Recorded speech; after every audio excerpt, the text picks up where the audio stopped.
ನಮ್ಮ ಹತ್ರ ದಪ್ಪ ಸೈಜ್ ಕೋಳಿ ಕೂಡ ಇರುತ್ತೆ. 1 ತಿಂಗಳ ಮರಿಗಳನ್ನ ಬ್ರೂಡಿಂಗ್ ಹಾಕಿ 130 ರೂಪೀಸ್ಗೆ ಮರಿಗಳು ಕೊಡ್ತಾ ಇದೀವಿ. ನೋಡಿ ಇದು 2 ಡೇಸ್ ಮರಿ ಇದು. 1 ತಿಂಗಳವರೆಗೂ ಚೆನ್ನಾಗಿ ನೋಡಿಕೊಂಡ್ರೆ ನಮ್ಮ ಮರಿ ಒಳ್ಳೆ 100% ಮರಿಗಳು ಬರ್ತವೆ. ಮಾರ್ಕೆಟ್ ತಿಳ್ಕೊಂಡು ಮಾಡಲಿ, ಸಾವಿರ ಗಟ್ಟಲೆ ಯಾರೇ ಫೋನ್ ಮಾಡಿದ್ರು ಫೋನ್ ಅಟೆಂಡ್ ಮಾಡ್ತೀವಿ. ಮೇಯ್ನು ಇದರಲ್ಲಿ ಕೆಲವರು ಫೋನೇ ಎತ್ತಲ್ಲ, ವಿಡಿಯೋ ಮಾಡಿಸ್ಬಿಟ್ಟು ಬರೀ ವಿಡಿಯೋ ಓಡ್ತಿರ್ತವೆ. ಬೇಕಾದ್ರೆ ನೀವು ನೋಡಿ, ನಮ್ಮ ಹತ್ರ ಛಾಯಾ ಗಿಡ ಇದೆ. ಛಾಯಾ ಗಿಡ ನೀವು ಎಷ್ಟಾರು ದಿನಕ್ಕೊಂದು ವರೆ ಸೊಪ್ಪು ಹಾಕಿ ತಿಂತವೆ. ಇಮ್ಯುನಿಟಿ ಪವರ್ ಜಾಸ್ತಿ ಅದು ತಿಂದರೆ. ಹೊಸಕೋಟೆ ಅವ್ರಿಗೆ ಒಂದು 30 ಕಡ್ಡಿ ತೊಗೊಂಡಿದ್ದೀನಿ. ನಾನೀಗ ಬೆಂಗಳೂರಿಗೆ ಹೋಗ್ತಿದ್ದೀನಿ, ಕೊಡ್ತೀನಿ ಅವ್ರಿಗೆ. ಇದೇ ನೋಡಿ ಛಾಯಾ ಸೊಪ್ಪಿದು. ಮೇಕೆಗಳು ತಿನ್ನುತ್ತೆ, ಕೋಳಿಗಳು ತಿನ್ನುತ್ತೆ, ಹಸುಗಳು ತಿನ್ನುತ್ತೆ. ಆ ಕಡ್ಡಿನ 10 ರೂಪಾಯಿ ಒಂದು ಕಡ್ಡಿ ಕೊಡ್ತೀವಿ ನಾವು. ಈಗ ನೋಡಿ ಅವ್ರು ಯಾರೋ 35 ಕಡ್ಡಿ ತೊಗೊಂಡಿದ್ದಾರೆ ಹೇಳಿದ್ರು. ಅದು ಒಂದು ಕಡ್ಡಿ ನಟ್ರೆ ಒಂದು ಗುಂಪು ಟೈಪ್ ಆಗುತ್ತೆ. ತಿಂದ್ರೇ ರೋಗ ಬರಲ್ಲ. ಮನುಷ್ಯರೇ ತಿಂತಾರೆ ಇದು. ಮಸೊಪ್ಪೆಲ್ಲ ಮಾಡಿ ಪಲ್ಯ ಎಲ್ಲ ಮಾಡಿ ತಿಂತಾರೆ ಇದು. ನಾಗಮಂಗಲ ತಾಲೂಕು, ಮಂಡ್ಯ ಡಿಸ್ಟಿಕ್ಕು, ದೇವಲಾಪುರ ಹೋಬಳಿ, ಬಿಂಡೇನಹಳ್ಳಿ ಅಂತೇಳಿ ನಮ್ಮೂರು. ಮಹಾಲಕ್ಷ್ಮಿ ಕೋಳಿ ಫಾರಮ್, ನಾಟಿ ಕೋಳಿ ಫಾರಮಿಂದ ಮಾತಾಡ್ತಾ ಇರೋದು. 4.5 ವರ್ಷದಿಂದ ನಾಟಿ ಕೋಳಿ ಫಾರಮ್ಗಳು ನಡ್ಸ್ಕೊ ಬರ್ತಾಯಿದ್ದೀನಿ. ನಮ್ಮ ಹತ್ರ ದಪ್ಪ ಸೈಜ್ ಕೋಳಿ ಕೂಡ ಇರುತ್ತೆ. ಗುಂಜಾಗಳು, ಯಾಟೆಗಳೆಲ್ಲ ಮಾರಾಟ ಮಾಡ್ತಾ ಇರ್ತೀವಿ. ಮತ್ತು 1 ತಿಂಗಳ ಮರಿಗಳನ್ನ ಬ್ರೂಡಿಂಗ್ ಹಾಕಿ ಸಾಕಾಣಿಕೆ ಮಾಡಿ ಮಾರಾಟ ಮಾಡ್ತಾಯಿದ್ದೀವಿ. 130 ರೂಪೀಸ್ಗೆ ಮರಿಗಳು ಕೊಡ್ತಾಯಿದ್ದೀವಿ. ಈಗ 1 ತಿಂಗಳು ಮರಿ ನೀವು ಕೊಡೋದು, 1 ಡೇ ಮರಿ ಕೊಡಲ್ಲ? 1 ಡೇ ಮರಿ ಕೊಡಲ್ಲ ನಾವು, 1 ತಿಂಗಳು ಮರಿನೇ ಕೊಡೋದು. ಮರಿಗಳನ್ನು ಕೊಡ್ತಾ ಇದ್ದೀರಾ, ಕೋಳಿನ ಸಾಕಾಣಿಕೆ ಮಾಡ್ತಾ ಇದ್ದೀರಾ. ಈಗ ಎಷ್ಟು ಜನ ಕಸ್ಟಮರ್ಸ್ ನಿಮ್ಮ ಹತ್ರ ಬಂದು ತೊಗೊಂಡೋಗ್ತಾರೆ? ರೆಗ್ಯುಲರ್ ಆಗಿ ತೊಗೊಂಡೋಗ್ತಾ ಇದ್ದಾರೆ? ಈಗ ನೋಡಿ, 1 ತಿಂಗಳು ಬ್ಯಾಚ್ ಖಾಲಿ ಆದಂಗೆ ಮತ್ತೆ ಬರ್ತಾರೆ, ತೊಗೊಂಡೋಗ್ತಾರೆ. ಕೆಲವರು ಈ ಬ್ಯಾಚ್ ಹಾಕಿದ್ರು ಕೂಡ ಈ ಸಾರಿ ಸಣ್ಣದಿರುತ್ತೆ, ದಪ್ಪದಾಗಿರುತ್ತೆ. ಮತ್ತು ಇನ್ನೊಂದು ನೆಕ್ಸ್ಟ್ ಬ್ಯಾಚ್ ಒಂದು 200 ಇರಲಿ, ಮತ್ತೆ ಒಂದು 200 ತೊಗೊಂಡೋಗ್ತಾರೆ. ಬರ್ತಾ ಇರ್ತಾರೆ. ರಿಟರ್ನ್ ರೀಪ್ಲೇಸ್ ಬಂದೇ ಬರ್ತಾರೆ. ಬಂದು ಖಾಲಿ. ಕಸ್ಟಮರ್ ಎಷ್ಟು ಜನ ಇದ್ದಾರೆ ಸರ್? ಇದ್ದಾರೆ ನಮಗೆ. ನೋಡಿ ಈಗ ಮರಿ ಈಗ 100 ಕೇಳಿದ್ರು ಕೊಡ್ತೀವಿ, 500 ಕೇಳಿದ್ರು ಕೊಡ್ತೀವಿ. ಈಗ ಬಂದು ರಿಟರ್ನ್ ಅವ್ರಿಗೇನೆ ಉಳಿಯೋದೇ ಇಲ್ಲವಲ್ಲ. ಈಗ ಮರಿಗಳು ಬಿಟ್ಟಿದ್ದು ಮರಿ ಉಳಿಯೋದೇ ಇಲ್ಲ, ನಮ್ಮ ಹತ್ರ ಖಾಲಿ ಆಗ್ತಾ ಇರುತ್ತೆ. ಕಮರ್ಷಿಯಲ್ ಆಗಿ ಮಾಡ್ತಾರಂತಾರೆ. ಕಮರ್ಷಿಯಲ್ ಮಾಡೋರು ಬರ್ತಾರೆ, 4 ತಿಂಗಳು ಸಾಕ್ತಾರೆ. ಅವನ್ನ ಲಿಫ್ಟಿಂಗ್ ಮಾಡಿಸ್ಬಿಟ್ಟು ಮತ್ತೆ ಬಂದು ನಮ್ಮ ಹತ್ರ ತೊಗೊಂಡೋಗೋರು ಇದ್ದಾರೆ. ಆಮೇಲೆ ನಮ್ಮ ಹತ್ರ ಜಾಸ್ತಿ ಮಿನಿಮಮ್ 1,500-2,000 ಮರಿ ತೊಗೊಂಡೋಗೋರು ಕಡಿಮೆ. ನಮ್ಮ ಹತ್ರ 200, 300 ಈ ಥರ ಬಂದು ತೊಗೊಂಡೋಗ್ತಾರೆ. ಯಾಕೆಂದರೆ ಒಂದು ನಾವು ಕೊಟ್ಟರೆ 200 ಮರಿ ಕೊಟ್ಟರೆ ಒಂದು 8 ಜನ ಕೊಡ್ಬೋದು ಅಷ್ಟೇ ನಾವು. 500 ತೊಗೊಳೋರಿಗೆ 500 ಆಲ್ರೆಡಿ ಬುಕ್ ಮಾಡಿದ್ದಾರೆ, ಒಬ್ಬರೇ ತೊಗೊಳ್ತಾರೆ. ನನ್ನ ಹತ್ರ ಇರೋದೇ 1,300 ಮರಿ. 200-205 6 ಜನ ಬಂದರೆ ಖಾಲಿ ಆಗಿಬಿಡುತ್ತೆ. ಅಕಸ್ಮಾತ್ ಹೋಗಿಲ್ವಾ, ಆ ಬ್ಯಾಚ್ ಖಾಲಿ ಆಗಿರೋ 100-200 ಉಳ್ಕೊಂಡು ನಾವೇ ಇಟ್ಕೋತೀವಿ, ನಾವೇ ಬಿಟ್ಕೋತೀವಿ. ನಮ್ಮ ಜಾಗ ಇದೆಯಲ್ಲ, ನಾವೇ ಬಿಟ್ಕೊಂಡು ಬೇಯಿಸ್ಕೊಳ್ತೀವಿ. ಈಗ ಬುಕ್ಕಿಂಗ್ ಯಾವ ಥರ ಮಾಡ್ಕೋಬೇಕು ಅವರು? ಬುಕ್ಕಿಂಗ್ ಅಂದರೆ ಈಗ 1,000 ಮರಿ ಬುಕ್ ಮಾಡೋರು 10,000 ಅಡ್ವಾನ್ಸ್ ಹಾಕ್ತಾರೆ. ಇನ್ನು ಉಳಿದಿರೋದು ನನಗೆ ಮರಿ ಕೊಡೋ ಟೈಮಲ್ಲಿ ಮರಿ ತೊಗೊಂಡೋಗಿ ಬರ್ತಾರಲ್ಲ, ಆವಾಗ ಟ್ರಾನ್ಸ್ಪೋರ್ಟೇಷನ್ ಏನಂದರೆ ನಾವು ಗಾಡಿ ಕಳಿಸ್ಕೊಡ್ತೀವಿ, ಬಾಡಿಗೆ ಕೊಡಬೇಕು. ಅವರು ಕಿಲೋಮೀಟರ್ ಲೆಕ್ಕದಲ್ಲಿ ಮಾತಾಡಿಸ್ಕೊಡ್ತೀವಿ. ಸರ್, ಈಗ ಶೆಡ್ಡಲ್ಲಿ ಕೋಳಿ ಮರಿಗಳು ಇದೆಯಾ? ಇದೆ. ಈಗ ಸಣ್ಣ ಮರಿ ಇದೆ, ನಿನ್ನೆ ಬಿಟ್ಟಿರೋದು ಮರಿ. ಇನ್ನು 28 ಡೇಸ್ಗೆ ದಪ್ಪ ಆಗುತ್ತೆ. ಅದನ್ನು ನೋಡಿ ಈ ಶೆಡ್ನಲ್ಲಿದೆ. ಇದೇ ನಾವು ಬ್ರೂಡಿಂಗ್ ಹಾಕೋ ರೂಮ್ ಇದೇನೆ ನೋಡಿ. ಇದು 24 hours ಹೀಟ್ ಇರುತ್ತೆ. ಇದಕ್ಕೆ ಹೀಟ್ ಇಲ್ಲ ಅಂದರೆ ನಾಟಿ ಕೋಳಿ ಮರಿಗಳು ಚೆನ್ನಾಗಿ ಬರೋಲ್ಲ. ನೋಡಿ, ಇದು ನೆನ್ನೆ ಬಿಟ್ಟರೆ ಮರಿ, ಇದು 2 ಡೇಸ್ ಮರಿ ಇದು ಅಷ್ಟೇ. ಇದು ಇನ್ನೂ ವ್ಯಾಕ್ಸಿನ್ ಆಗಿಲ್ಲ. ಇದು ಇನ್ನೂ 5 ಡೇಸ್ ಆದಮೇಲೆ ವ್ಯಾಕ್ಸಿನ್ ಮಾಡೋದು. ನೋಡಿ, ಇಷ್ಟು ಮರಿ ಬಂದು ಇದರಲ್ಲಿ ಬರೀ ಈ ಬ್ಯಾಚ್ ಕಡಿಮೆ ಇದೆ, 1800 ಮರಿ ಇದೆ ಅಷ್ಟೇ. ಈ ಸಾರಿ ಸರಿಯಾಗಿ ಮೊಟ್ಟೆಗಳು ಕರೆಕ್ಟ್ ಆಗಲಿಲ್ಲ, ಹಂಗಾಗಿ ಕಡಿಮೆ ಬಿಟ್ಟಿದ್ದೀವಿ. ಇನ್ನು 15 ಡೇಸ್ ಆದಮೇಲೆ ಇದನ್ನೇ 2 ಭಾಗ ಮಾಡ್ಬೇಕು ನಾವು. ಮರಿ ದೊಡ್ಡದಾಗಿರುತ್ತೆ, 100 ಗ್ರಾಮ್ ಬಂದಿರುತ್ತೆ. ಇಷ್ಟು ಜಾಗ ಸಾಕಾಗಲ್ಲ. 2 ರೂಮ್ಗೆ ಇನ್ನೊಂದು ರೂಮಿಗೆ ಶಿಫ್ಟ್ ಮಾಡ್ತೀವಿ. ಇದು 1 ಮಂತ್ ಆಗೋಷ್ಟೊತ್ತಿಗೆ 180 ಗ್ರಾಮ್ ಬಂದಿರುತ್ತೆ. ಇದೇ ಮರಿಗಳನ್ನ ಜನಗಳು ಬುಕ್ ಮಾಡ್ಕೊಳ್ಳೋದು. ಎಷ್ಟು ಡೇಸ್ ನೆನ್ನೆ ಬಂದಿರೋದು. ನೆನ್ನೆ ಬೆಳಗ್ಗೆ 10 ಗಂಟೆ ತರಿಸಿದ ಮರಿ. ಈಗ ನೋಡಿ ಇಷ್ಟೊತ್ತಿಗೆ ಆಲ್ರೆಡಿ ಇಷ್ಟು ಆ್ಯಕ್ಟಿವ್ ಆಗಿದ್ದಾವೆ. ನೆನ್ನೆನೇ ಮೇವು ತಿಂದಿರ್ತವೆ, ಚೆನ್ನಾಗಿ ತಿಂತವೆ. ಆಮೇಲೆ ಜೆಲ್ ಮೇಲೆ ಆಟ ಆಡ್ತವೆ. ಅವಾಗ ಸ್ವಲ್ಪ ಹೀಟ್ ಕಡಿಮೆ ಆದ್ರೆ ನಡೆಯುತ್ತೆ. ಜೆಲ್ ಮೇಲೆ ಅವು ಆಟ ಆಡೋಂಗೆ ಆಗಬೇಕು. ಈಗ ನೋಡಿ, ಕುಡಿಯೋ ನೀರಿಗೂ ಅಷ್ಟೇ, ನೀರೆಲ್ಲ ನೀಟಾಗಿರ್ಬೇಕು ಅವಕ್ಕೆ. ಅದೆಲ್ಲ ಗಲೀಜೆಲ್ಲ ಇರಬಾರ್ದು ಮರಿಗಳಿಗೆ. ಅದೇ ವ್ಯಾಕ್ಸಿನ್ ಇದು ಆಗೋದು, ಬಟಲಿಟಿ ಜಾಸ್ತಿ ಆಗೋದೇ ಅದರಲ್ಲಿ. ಅವಕ್ಕೆ ನೀರುಗಳೆಲ್ಲ ಚೆನ್ನಾಗಿ ಶುದ್ಧವಾಗಿ ಒಳ್ಳೆ ನೀರು ಕೊಡಬೇಕು. ಮರಿಗಳು ಎತ್ಕೊಳ್ತೀರಾ ನೋಡೋಣ ಎಷ್ಟು? ಇವೆಲ್ಲ ಮರಿ ಇದಾವಲ್ಲ, ಈ ಮರಿಗಳಿಗೆ ನಾವು ವ್ಯಾಕ್ಸಿನ್ ಮಾಡೋದು ಯಾವ ರೀತಿ ಅಂದರೆ, ಹಿಂಗೆ ಹಿಡ್ಕೋಬೇಕು. ಈ ಕಣ್ಣುಗೊಂಡು ಡ್ರಾಪ್ ಹಾಕೋರು ಆಯಿತು. ಇಲ್ಲಿ ಬಾಯಿ ಬಿಡುತ್ತಲ್ಲ, ಸುಮ್ಮನೆ ಇಲ್ಲಿಗೆ ಹಾಕಿ ಎಳ್ಕೊಳತ್ತದೆ. ಕಣ್ಣು ಹತ್ರ ಇಲ್ಲಿಗೆ ಹಾಕಿದ್ರೆ ಸಾಕು, ಅದು ಹೋಗುತ್ತೆ. ಮೂಗಿಂದ ಬಾಯಿಂದ ಹೋಗುತ್ತೆ. ನೋಡಿ, ಇದು 2 ಡೇಸ್ ಮರಿ ಇದು. ಹೌದು. ಈಗ ಕೇರ್ ಮಾಡಿಲ್ಲ ಅಂದರೆ ಏನು ಗೊತ್ತಾ, ಬ್ರೂಡಿಂಗ್ 100% ಬೇಕೇ ಬೇಕು. ಮತ್ತು ಫುಡ್ಡು ಆಗಾಗ ನೋಡ್ಕೋಬೇಕು. ನೀರು ಯಾವ ಬೇಕಾರೋ ನೀರು ಇಡೋದಲ್ಲ ಇದಕ್ಕೆ.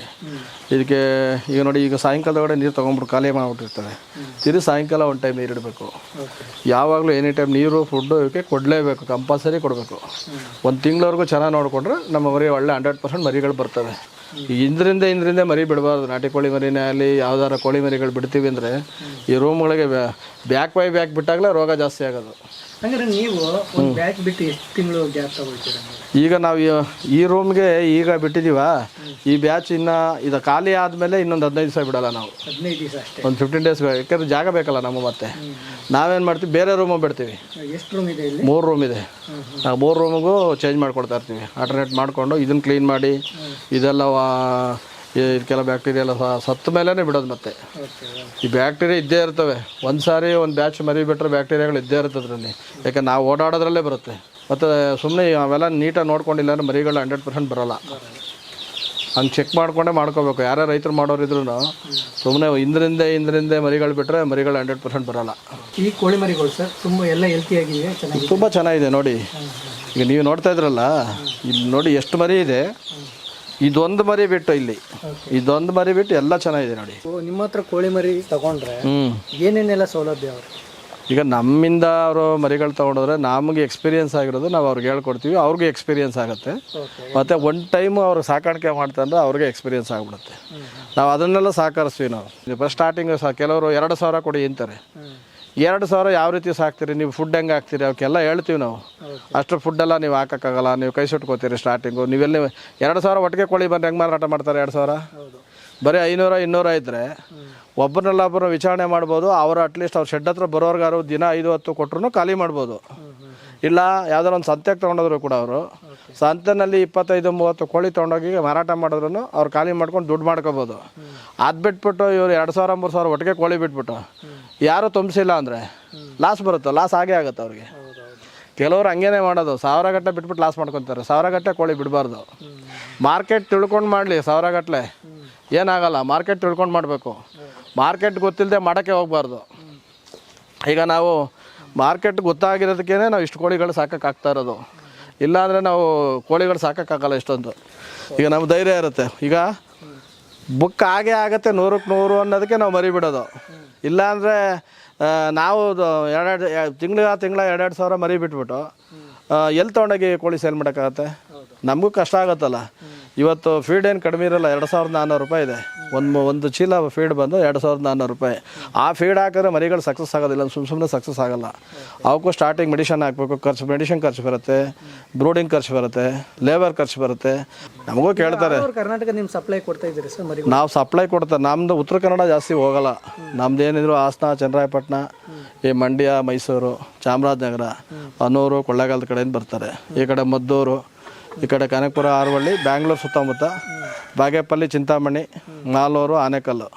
ಈ ಕಡೆ ಅವರು ತುಮಕೂರು, ಪಾವಗಡ, ಮಧುರೆ, ಅಲ್ಲಿ ಮಧುಗಿರಿ, ಈ ಕಡೆ ಕೊರಟಗೆರೆ, ಅಲ್ಲಿಂದನೂ ಬರ್ತಾರೆ. ಬ್ಯಾಂಗ್ಳೂರು ಕಡೆಯಿಂದೆಲ್ಲ ಕಸ್ಟಮರ್ ಬರ್ತಾರೆ. ನಾನು ನೋಡ್ತಾರೆ ವಿಡಿಯೋದಲ್ಲಿ ನನ್ನ ಕೋಳಿಗಳು ಇಷ್ಟ ಆಗುತ್ತೆ, ಬಂದು ತೊಗೊಂಡೋಗ್ತಾರೆ.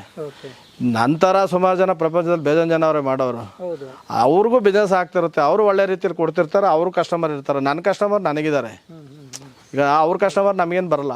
ನನ್ನ ಕಸ್ಟಮರೇ ಬೇರೆ. ನಾವು ಗೈಡ್ಲೈನ್ಸು ಹಂಗೆ ಕೊಡ್ತೀವಿ. ಅವರಿಗೆ ಬಂದವರಿಗೆಲ್ಲ ಹೇಳ್ಕೊಡ್ತೀವಿ. ಆಮೇಲೆ ಯಾರೇ ಫೋನ್ ಮಾಡಿದ್ರು ಫೋನ್ ಅಟೆಂಡ್ ಮಾಡ್ತೀವಿ. ಮೇಯ್ನು ಇದರಲ್ಲಿ ಕೆಲವ್ರು ಫೋನೇ ಎತ್ತಲ್ಲ. ವಿಡಿಯೋ ಮಾಡಿಸ್ಬಿಟ್ಟು ಬರೀ ವಿಡಿಯೋ ಓಡ್ತಿರ್ತಾರೆ. ಬೇಕಾದ್ರೆ ನೀವು ನೋಡಿ, ಈ ವಿಡಿಯೋ ಮಾಡಿಸಿರೋರು ಎಷ್ಟು ಜನ ಫೋನ್ ಎತ್ತಲ್ಲ. ಅವರು ನನಗೆ 100 ಫೋನ್ ಬರ್ತವೆ. 4-5 ದಿವಸ 100 ಫೋನ್ ಅಟೆಂಡ್ ಮಾಡ್ತೀವಿ ನಾವು. ಅಟೆಂಡ್ ಮಾಡಿ ಅವ್ರು ರೆಸ್ಪಾನ್ಸ್ ಹೇಳ್ತೀವಿ. ನೋಡಿ ತಗೊಳ್ಳೋರು 4 ಜನ 5 ಜನ, 100 ಫೋನ್ ಬರ್ತವೆ. 100 ಜನ ಫೋನ್ ಮಾಡ್ತಾರೆ. ತಲೆ ಎಷ್ಟು ನೋವು ಬಂದಿರುತ್ತೆ ನಮಗೆ. ನಮ್ಮ ಹತ್ರ ಚಾಯ ಗಿಡ ಇದೆ. ಚಾಯ ಗಿಡ ನೀವು ಎಷ್ಟಾರು ದಿನಕ್ಕೊಂದು ವರೆ ಸೊಪ್ಪು ಹಾಕಿ ತಿಂತವೆ. ಅದಕ್ಕೆ ಇನ್ನೇನು ಬೇಕಾಗಿಲ್ಲ. ಅಲ್ಲಿ ವಿಡಿಯೋ ಮಾಡಿ ಬೇಕಾದ್ರೆ ವಿಡಿಯೋ ತೋರಿಸ್ತೀನಿ ನಾನು. ಅದು ರೈತರಿಗೊಂದು ಅನುಕೂಲ ಆಗಲಿ. ಚಾಯ ಗಿಡ, ಚಾಯ ಸೊಪ್ಪು ದಿನಕ್ಕೆ ನೀವು 3 ವರೆ ಹಾಕಿ ತಿಂತವೆ. ಅದು ಅಂಶ ಇರುತ್ತೆ. ಇಮ್ಯುನಿಟಿ ಪವರ್ ಜಾಸ್ತಿ ಅದು ತಿಂದರೆ. ಅದು ಮೇಕೆಗಳು, ಹಸುಗಳು ಎಲ್ಲ ತಿಂತವೆ. ಈ ಇಷ್ಟು ಕೋಳಿಗಳೇ ನಮ್ಮ ಹತ್ರ ಏನಿದೆ. ಇನ್ನು 15 ಡೇಸ್ ಹೋದ್ಮೇಲೆ ನಾವು ಚಾಯ ಸೊಪ್ಪು ಹಾಕ್ತೀವಿ. ಅವಕ್ಕೆ ಸೊಪ್ಪು ಅಷ್ಟೇ ಬಿಡೋದು? ಸೊಪ್ಪು ಬರುತ್ತೆ, ಬೇಜಾನ್ ಸೊಪ್ಪು ಬರುತ್ತೆ. ಚಾಯ ಗಿಡ ಅನ್ನೋದು ಇಲ್ಲ. ಗಿಡನೇ ತೋರಿಸ್ತೀನಿ ನಿಮಗೆ. ಗಿಡ ಒಂದು ವಿಡಿಯೋ ಮಾಡಿ ಅಲ್ಲಿ ಕಟಿಂಗ್. ಇವಾಗ ಯಾರಿಗೋ ಒಬ್ರಿಗೆ ಹೊಸಕೋಟೆ ಅವ್ರಿಗೆ ಒಂದು 30 ಕಡ್ಡಿ ತೊಗೊಂಡಿದ್ದೀನಿ. ನಾನೀಗ ಬೆಂಗಳೂರಿಗೆ ಹೋಗ್ತಿದ್ದೀನಿ, ಕೊಡ್ತೀನಿ ಅವ್ರಿಗೆ. ಅದು ರೈತರಿಗೆ ಭಾರಿ ಅನುಕೂಲ ಆಗಬೇಕಾದ್ರೆ ಅದೊಂದು ವಿಡಿಯೋ ಮಾಡಿ ಅವ್ರಿಗೆ ರೈತರಿಗೆ ಅನುಕೂಲ ಆಗಲಿ. ತೊಗೊಂಡೋಗಿ ಬೇಕಾದ್ರೆ ಹಾಕೊಂಡ್ರೆ ಕೋಳಿ ಸಾಕಾಣಿಕೆಗೆ, ಹಸು ಸಾಕಾಣಿಕೆಗೆ, ಕೋಳಿ, ಕುರಿ, ಮೇಕೆಗಳಿಗೆ ಭಾರಿ ಒಳ್ಳೇದದು. ಫೀಡ್ ಕಡಿಮೆ ಕಂಟ್ರೋಲ್ ಆಗುತ್ತೆ. ಫೀಡ್ ಕಂಟ್ರೋಲ್ ಆಗುತ್ತೆ. ಫೀಡ್ ಕೊಡ್ಬೋದು. ಅದನ್ನು ಗಿಡದಿಂದನೇ ಮಾಡ್ಬೋದು. ಬೇಕಾದ್ರೆ ಅದು ಒಣಗಿಸ್ಕೊಡ್ಬೋದು, ಬೇಕಾದ್ರೆ ಹಸಿದು ತಿನ್ನಿಸ್ಬೋದು. ಚೆನ್ನಾಗಿ ಫುಡ್ ತಿಂತವೆ. ಈ ಸೇಮ್ ಅಕ್ಸೆ ಸೊಪ್ಪು ಏನು ಯೂಸ್ ಮಾಡ್ತಾರೆ ಎಲ್ಲರೂ, ಅಕ್ಸೆಗಿಂತ ತುಂಬ ಚೆನ್ನಾಗಿ ಬರುತ್ತೆ. ಇದು ಇದೆ ನೋಡಿ ಚಾಯ ಸೊಪ್ಪಿದು.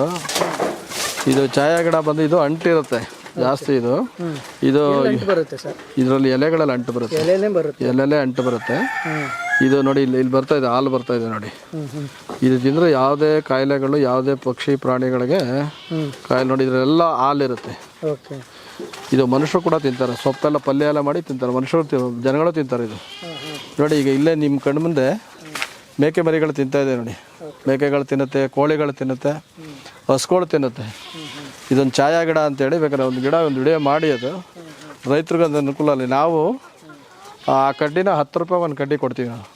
ಕಡ್ಡಿ ಬೇಕಾದ್ರೆ ಅವ್ರು ಬೇಕಂದ್ರೆ ಬಸ್ಸಲ್ಲ ಯಾವ್ದಾರು ಕಳಿಸ್ಕೊಡ್ತೀವಿ. ಈಗ ನೋಡಿ ಅವ್ರು ಯಾರೋ 35 ಕಡ್ಡಿ ತೊಗೊಂಡಿದ್ದಾರೆ ಹೇಳಿದ್ರು, ಕಟ್ ಮಾಡಿದ್ದೀವಿ. ಅಲ್ಲಿ ಬಂದು ಈಗ ಇದಕ್ಕೆ ಹಾಕ್ತೀವಿ. ಅದು ಬರೀ ಸುಮ್ಮನೆ ತೇವ ಇರೋ ಜಾಗ ಚುಚ್ಚಿದ್ರೆ ಸಾಕು, ಅದು ಹತ್ಕೊಳ್ಳುತ್ತಂಗೆ. ಅದು ಒಂದು ಕಡ್ಡಿ ನೆಟ್ರೆ ಒಂದು ಗುಂಪು ಟೈಪ್ ಆಗುತ್ತೆ. ಒಂದು ಕಡ್ಡಿ ತೋರಿಸ್ತೀನಿ, ಒಂದು ಗಿಡ ತೋರಿಸ್ತೀನಿ ನಿಮಗೆ, ಒಂದು ವಿಡಿಯೋ ಮಾಡ್ಕೊಳ್ಳಿ. ಇದು ರೈತರು ನೋಡಿದವ್ರಿಗೆ ಅನುಕೂಲ ಆಗುತ್ತೆ. ಮೇಕೆಗಳೆಲ್ಲ ತುಂಬ ಚೆನ್ನಾಗಿ ತಿನ್ನುತ್ತೆ, ಮತ್ತು ಕೋಳಿಗಳೆಲ್ಲ ತಿನ್ನುತ್ತೆ. ಅದು ಅದು ಒಂದು ಸ್ವಲ್ಪ ಬಲ್ತಿರ್ಬೇಕು ಸೊಪ್ಪಿದು. ಚೆನ್ನಾಗಿ ಸೊಪ್ಪು ಬಲ್ತಿದ್ರೆ ಒಂದು ಚೂರು ಬಿಡಲ್ಲ ನೋಡಿ. ಕೋಳಿಗಳು ಹೆಂಗೆ ತಿಂತಾ ಇದೆ ನೋಡಿ. ಎಷ್ಟು ದಿನಕ್ಕೆ ಸರ್ ಈ ಸೊಪ್ಪು ಬಿಡುವಂಥದ್ದು? 3 ಮಂತ್ಸ್ ಅಂತೂ ಮಿನಿಮಮ್ ಬೇಕೇ ಬೇಕು. 3-4 ಮಂತ್ಸಲ್ಲಿ ಚೆನ್ನಾಗಿ ಅದು ಅಂಟ್ಕೊಂಡ್ಬಿಡುತ್ತೆ. ದೊಡ್ಡ ಕಡ್ಡಿ ಕಟ್ ಮಾಡ್ತಾ ಇದ್ರೆ ಮತ್ತೆ ಬರ್ತಾ ಇರುತ್ತೆ. ರಿಟರ್ನ್ 25 ವರ್ಷ ಬರುತ್ತದೆ. ಬೆಳೆಯುತ್ತೆ 8-10 ಅಡಿ ಬೆಳೆಯುತ್ತೆ. ನಮ್ದಿದೆ 10 ಅಡಿವರೆಗೂ ಇದೆ. ನಮ್ದು ಇನ್ನೊಂದು ತೋಟದಲ್ಲಿದೆ, ಇಲ್ಲೂ ಇದೆ ಮುಂದೆ, ಆ ಕಡೆ ಒಂದು ಎಲ್ಲ ಕೆಳಗಡೆ ಇದೆ. ತುಂಬ ಚೆನ್ನಾಗಿ ಬರುತ್ತದೆ. ಇದು ಇಮ್ಯುನಿಟಿ ಪವರ್ ಜಾಸ್ತಿ. ಇದು ತಿಂದ್ರೆ ರೋಗ ಬರಲ್ಲ. ಮನುಷ್ಯರೇ ತಿಂತಾರೆ ಇದು. ಸೊಪ್ಪೆಲ್ಲ ಮಾಡಿ ಪಲ್ಯ ಎಲ್ಲ ಮಾಡಿ ತಿಂತಾರೆ ಇದು. ಆಮೇಲೆ ಇದನ್ನು ಒಣಗಿಸಿ ಪೌಡ್ರ್ ಮಾಡಿ ಬೆಳಗ್ಗೆ ಎದ್ದು ಮಂಡಿ ನೋವು ಆ ಥರ ಎಲ್ಲ ಕುಡಿತಾರೆ. ಇದು ತುಂಬ ಒಳ್ಳೇದಿದೆ. ನೀವು ತಗೊಳ್ತೀರಾ? ಇಲ್ಲ, ನಾನು ಹಸಿದೆ ತಿಂತೀನಿ. ಈಗ ನೀವು ಹೇಳಿದ್ರು ಒಂದು ಹಸಿದೆ ಹಂಗೆ ಎಲ್ಲ ತಿಂತೀನಿ ನಾನು, ಹಾಗಾಗಿ ತಿಂತೀನಿ. ಮತ್ತು ಶುಗರ್ BP ಇರೋರಿಗೆಲ್ಲ ಭಾರಿ ಒಳ್ಳೇದು, ತುಂಬ ಒಳ್ಳೇದು ಅದು ಎಲ್ಲ. ನೋಡಿ ಇಲ್ಲೇ ನೋಡಿ, ನೀವು ಹೆಂಗೆ ವಿಡಿಯೋ ಮಾಡಿ ಹಂಗಂಗೆ ಎತ್ಕೊಂಡು ಹೋಗ್ತಾಯಿದ್ದೆ ನೋಡಿ. ಅವು ನೋಡಿ ಎಲ್ಲ ಹಿಂಗೆಲ್ಲ ಕೋಳಿಗಳೆಲ್ಲ ತಿಂತವೆ. ಕೋಳಿಗಳಿಗೆ ಇದರಲ್ಲೇ ಅರ್ಧ ನಮಗೆ ದುಡ್ಡು ಉಳಿಯೋದು.